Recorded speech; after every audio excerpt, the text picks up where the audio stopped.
In 2014, a tourist in Bulgaria was caught on CCTV randomly sprinting into a forest.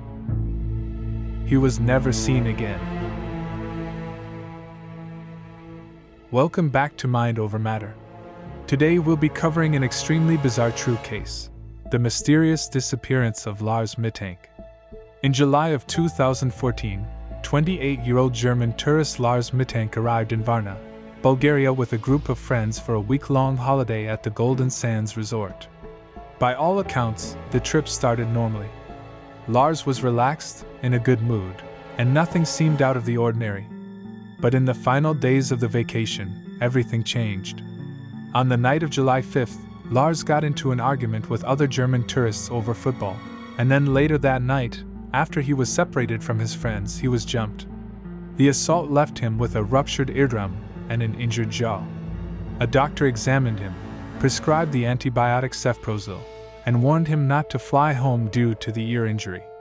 Lars insisted his friends return to Germany without him. He checked out of the resort and booked a room at Hotel Color near the airport. That night, his behavior shifted dramatically.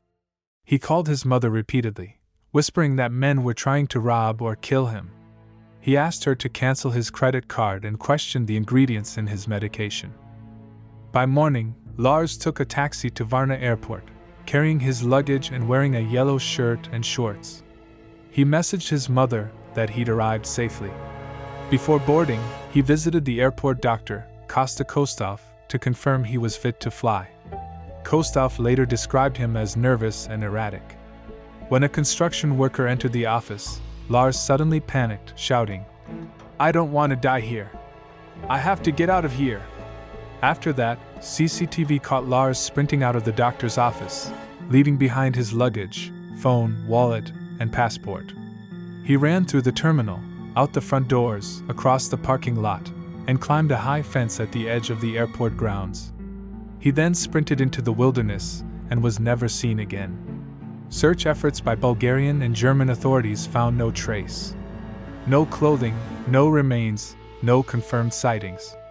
Over the years, reports surfaced of men resembling Lars in Germany, Bulgaria, and even Brazil, but none were verified. So what happened to Lars Mittank? Theory 1. A sudden psychological break. Reports describe paranoia, fear, and erratic behavior beginning shortly after the assault.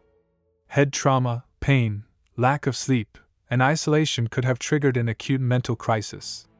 In this scenario, Lars fled in a panic and may have succumbed to the elements after running into the fields. After doing all of my research on this case, this is in my opinion the most likely theory to be true. Theory 2. A real threat. Lars told his friends he'd been beaten by men hired by the group he argued with. Some believe he genuinely feared retaliation. The construction worker in the doctor's office may have resembled someone from the earlier fight. But no evidence of pursuit appears on CCTV, and investigators found no link to criminal groups. Theory 3. Voluntary disappearance. Some speculate Lars may have continued traveling after fleeing the airport, living off the grid or drifting between countries. Unconfirmed sightings fuel this idea, but abandoning all belongings, including his passport and money, makes intentional vanishing seem very unlikely. More than a decade later, Lars Mittank's disappearance remains one of the most baffling cases ever captured on camera. A man in a yellow shirt runs out of an airport and out of the world's view, leaving behind a mystery that still has no answers. Thanks for watching. If you made it this far, let me know in the comments what you think really happened to Lars.